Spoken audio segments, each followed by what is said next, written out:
كثيرا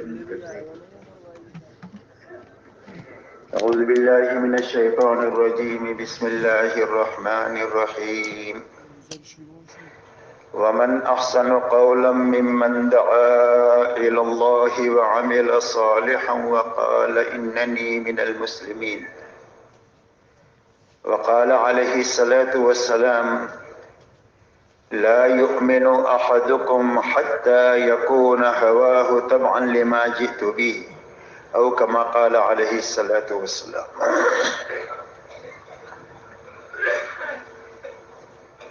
میرے محترم بزرگ اور دوستو، بات کے شروع ہونے سے پہلے چند باتیں اچھی طرح ہم ذہن نشین کر لیں تاکہ اجتماع کی تمام تر مجالس کا پورا نفع ہمیں ملے۔ سب سے پہلی بات تو یہ ہے کہ ہر مجلس میں شروع سے لے کر اخیر تک رہنے کی نیت کریں، اس لیے کہ شروع سے لے کر اخیر تک جب رہیں گے تو پوری بات سنیں گے، پوری بات سمجھیں گے، اور جب پورا سمجھیں گے تو عمل پورا کر سکیں گے، اور عمل پورا کریں گے تو اس کا نفع پورا ملے گا۔ ادھورے عمل پر کبھی کام کا پورا نفع نہیں ملتا۔ دوسری بات میرے دوستو یہ ہے کہ پوری بات کو جاگ کر سننا، اس لیے کہ آنکھیں بند ہو گئی تو کان بند ہو گئی۔ جب کان بند ہو جائیں گے تو مجلس میں ہونے کے باوجود بھی کوئی بات دل تک نہیں جائے گی، اور جب بات دل تک نہیں پہنچے گی تو زندگی کے رخ کو صحیح نہیں کرے گی۔ وہ بات زندگی کے رخ کو صحیح کرتی ہے جو آدمی کے دل تک پہنچتی ہے۔ اللہ تعالیٰ نے دین کی بات میں بڑی طاقت رکھی ہے زندگی کی تبدیلی کی، لیکن شرط یہ ہے کہ وہ معلومات سے آگے بڑھ کر وہ دل تک یقین کے درجے میں پہنچے۔ اسی لیے کتابوں میں واقع آتا ہے کہ ایک موقع پر ڈکیتی کی تیاری ہو رہی ہے، گھر میں گھسنے کی، اس کے سارے ساز و سامان تیار ہو رہے ہیں۔ اتنے میں سے گھر میں سے قرآن کے پڑھنے کی آواز آئی، جس میں قرآن کی آیت پڑھی جا رہی تھی، أَلَمْ يَعْنِ لِلَّذِينَ آمَنُوا أَن تَخْشَعَ قُلُوبُهُمْ لِذِكْرِ اللَّهِ۔ کیا ایمان والوں کے لیے وقت آیا نہیں ہے کہ ان کے دل اللہ سے ڈر جائیں؟ بس اس آیت کا دل تک کیا پہنچنا تھا کہ فوراً زبان سے نکلی، آ گیا آ گیا، اور اپنے تمام سامان کو توڑ پھوڑ کر کے توبہ کرتے ہوئے اللہ کے دربار میں وہ اور ان کی پوری جماعت پہنچی، اور بہت بڑے اولیاء اللہ میں بن کر کے اللہ نے ان کو اٹھایا۔ یہ طاقت ہے دین کی بات کی، لیکن شرط یہ ہے کہ وہ دل تک پہنچے، اور دل تک پہنچنے کا راستہ کان ہے، اور کانوں کا راستہ آنکھیں ہیں۔ آنکھیں کھلے ہوگی، کان کھلے ہوں گے تو بات کانوں کے راستے سے دل تک پہنچ جائے گی۔ اس لیے پوری بات کو جاگ کر سننا، اور جاگ کر سننے کا آسان راستہ یہ ہے کہ نیچے نہیں دیکھنا، آنکھیں بند نہیں کرنا، گھٹنوں میں ہاتھ نہیں ڈالنا، یہ سب سونے کی نیت ہوتی ہے۔ بلکہ میں آپ کی طرف دیکھ کر بات کر رہا ہوں، آپ بھی سب میری طرف دیکھتے رہیں کہ بھئی جاگ کر سنیں گے انشاءاللہ۔ اسی کے ساتھ پوری بات کو دھیان اور توجہ کے ساتھ سننا کہ جسم بھی یہاں ہے اور دل دماغ بھی یہاں ہے، جسم بھی یہاں ہے اور دل دماغ بھی یہاں ہے، تاکہ دل میں بات پہنچے۔ اسی کے ساتھ میں عمل کی نیت سے بات کو سننا کہ جب بات سنیں گے، سمجھیں گے، اس پر عمل کریں گے۔ اس لیے کہ اللہ کی طرف سے جو داد و دہش کا نظام ہے وہ آدمی کی نیت ہے۔ اسی لیے حدیث پاک میں فرمایا وَإِنَّمَا لِكُلِّ امْرِئٍ مَّا نَوَىٰ، فرمایا ہر انسان کو وہ چیز ملے گی جس کی اس نے نیت کیا. جب عمل کی نیت سے بات سنیں گے تو ایک تو بات محفوظ ہو جائے گی، ضائع نہیں ہوگی. کسی کے گھر پر مہمان آیا، میزبان نے اپنے باورچی سے یوں کہا کہ میرا خاص مہمان ہے، اس کے لیے 10 قسم کے کھانے آپ کو تیار کرنے ہیں. اور اس نے 10 قسم کے کھانے اس کو گنا دیے، یہ بنانا ہے، یہ بنانا ہے، یہ بنانا ہے. اب میزبان کے پاس میں اور لوگ بھی بیٹھے ہوئے ہیں. اگر ان سے پوچھا جائے کہ ہم نے کیا بنانے کے لیے کہا تو بتا نہیں سکتے، لیکن باورچی جو ہے وہ بتا دے گا کہ آپ نے یہ بنانے کے لیے کہا. اس لیے کہ باورچی نے جو بات سنی ہے وہ کرنے کی نیت سے سنی ہے، تو بات محفوظ ہو گئی اس کے پاس میں. تو جب عمل کی نیت سے ہم بات سنیں گے تو بات محفوظ ہو جائے گی، وقت پر یاد آئے گی کہ فلانی مجلس میں ہم نے یہ بات سنی تھی، اس عمل کو ایسے ہی کرنا ہے. اس لیے عمل کی نیت سے بات کو سننا، تو اللہ عمل کی توفیق دیں گے. جی چاہے نہ چاہے، حالات سازگار ہو نہ سازگار ہو، ماحول مناسب ہو نہ مناسب ہو، ہر حال میں عمل کی جو توفیق ملے گی وہ عمل کی نیت کی وجہ سے ملے گی. اس لیے عمل کی نیت سے بات کو سننا اور اچھی طرح عمل کرتے ہوئے پورے عالم میں اور ساری انسانیت تک پہنچانے کی نیت سے بات کو سننا. کہ بات کو کہاں تک پہنچائیں گے؟ کہ پورے عالم میں پہنچائیں گے اور ساری انسانیت تک پہنچائیں گے. تو پورے عالم میں اور ساری انسانیت تک بات کے پہنچانے کا کیا راستہ ہے؟ عالم تو بہت بڑا ہے، کئی سو ملک ہے اور انسانیت 700 کروڑ سے زیادہ ہے اور چھوٹی سی ہماری زندگی ہے، وسائل بھی بہت تھوڑے ہیں. تو پورے عالم اور ساری انسانیت تک بات کے پہنچانے کا کیا راستہ ہے؟ کہ پورے عالم اور ساری انسانیت تک بات کے پہنچانے کا راستہ یہ ہے کہ جہاں تک اور جتنوں تک ہم جا سکتے ہیں اپنی زندگی میں جانا، اور جہاں تک نہیں جا سکے اور جتنے لوگوں تک نہیں پہنچ سکے وہاں تک بات کو پہنچانے کے لیے اپنی زندگی میں کام کرنے والے بہترین آدمی اور بہترین مجمع تیار کرنا. یہ محنت کا صحیح رخ ہے. اچھی طرح سمجھنا، اچھی طرح کرنا، اچھی طرح کرتے ہوئے اچھی طرح کرنے والے آدمی تیار کرنا، یہ محنت کا صحیح رخ ہے. حضور پاک صلی اللہ علیہ وسلم کو اللہ تعالیٰ نے بہت بڑا کام دے کر دنیا میں بھیجا. آپ کی محنت کا میدان پورا عالم ہے، ساری انسانیت ہے اور قیامت تک کا زمانہ ہے. اور اتنے بڑے کام پر قابو پانے کے لیے آپ کو صرف 23 سال کا زمانہ دیا گیا کہ اتنے تھوڑے سے عرصے میں اتنا بڑا کام کر کے ہمارے پاس آنا ہے. تو آپ کی محنت کا میدان پورا عالم ہے، ساری انسانیت ہے اور قیامت تک کا زمانہ ہے. اب اتنے بڑے کام پر قابو پانے کے لیے آپ نے محنت کا کیا راستہ لیا؟ آپ نے محنت کا راستہ یہ لیا کہ کام کرنے کے لیے اپنے آپ کو پوری طرح تھکاتے ہوئے، مٹاتے ہوئے، گھلاتے ہوئے آپ نے پورے حجاز میں کام کیا اور آپ کی محنت کا میدان حجاز رہا. آپ کا نبوت کے بعد لمبے میں لمبا سفر جو ہے وہ تبوک تک کا ہے اور باقی عالم پورا آپ کی محنت کا میدان ہے. تو اس علاقے پر کام کرتے ہوئے آپ نے 23 سالہ دور نبوت میں بہترین صحابہ کا عملہ تیار فرمایا. 1.25 لاکھ صحابہ کا مجمع، جو مجمع آپ کی زندگی کا آئینہ تھا کہ صحابہ کی زندگی ایسی تھی جیسے حضور صلی اللہ علیہ وسلم کی زندگی. اسی لیے جب صحابہ کے بارے میں پوچھا گیا کہ یہ کون لوگ ہیں، فرمایا فرسان بالنہار ورہبان باللیل، بسام بالنہار وبکاء باللیل. فرمایا دن کے شہ سوار ہے اور راتوں کے یہ راہب ہے اور عبادت گزار ہے.